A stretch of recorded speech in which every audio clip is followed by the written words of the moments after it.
Apalah artinya peraturan pemerintah di negeri ini bila hukum bisa dibeli dan dimanipulasi? Bagi yang memiliki uang dan kemampuan untuk bermain mata, semua keputusan pengadilan bisa dipesan sesuai keinginan.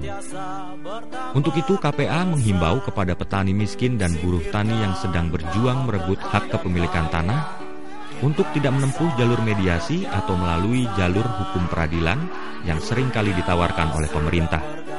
Karena kedua jalur ini tidak akan pernah dapat menyelesaikan konflik agraria yang bersifat struktural ini. Konflik agraria struktural ini nggak bisa diselesaikan secara konvensional. Selama ini ada dua cara yang digunakan baik oleh pemerintah ataupun badan-badan lainnya yang terkait untuk penyelesaian konflik di dalam sengketa agraria.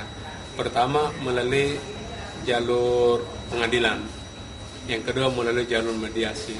Kedua jalur ini sama sekali sebenarnya tidak mampu mengatasi konflik yang bersifat struktural.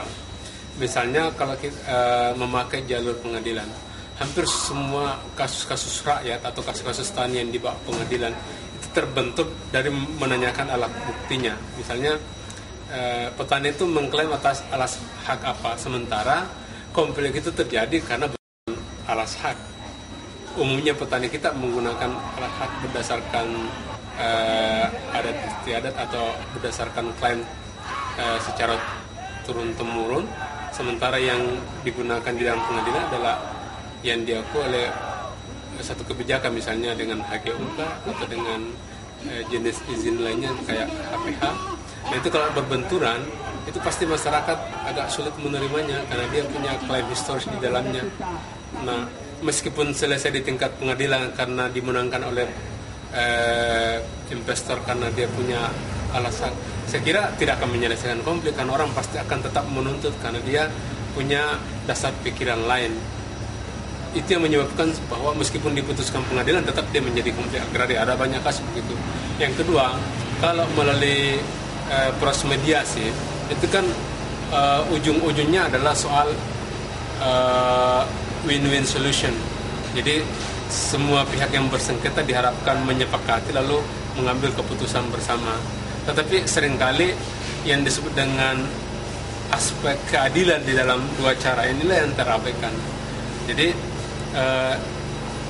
konflik struktural itu basisnya adalah tuntutan keadilan masyarakat atas hak atas tanah yang dirampas orang atau dirampas oleh karena proyek investasi dan sebagainya.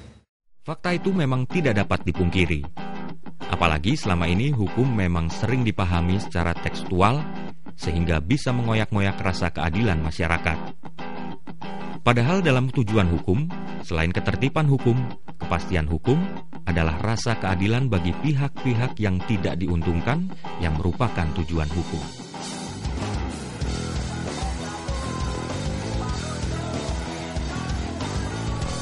Di negeri ini, rasa keadilan tampaknya masih menjadi barang langka bagi petani. Tidak hanya ketika petani berebut tanah dengan pihak pemerintah, perkebunan, kehutanan, dan industri yang memonopoli tanah. Petani kecil yang membuat benih sendiri pun dapat diseret ke pengadilan oleh industri-industri yang memonopoli pembuatan benih.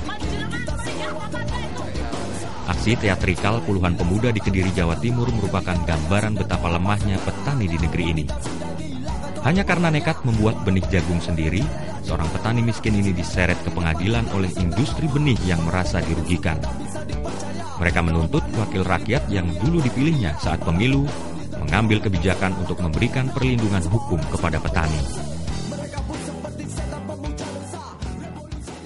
Mengetuk hati para wakil rakyat di Kabupaten Kediri untuk membantu perlindungan hukum terhadap petani karena sudah terjadi beberapa kali bahwa petani itu dikriminalisasi.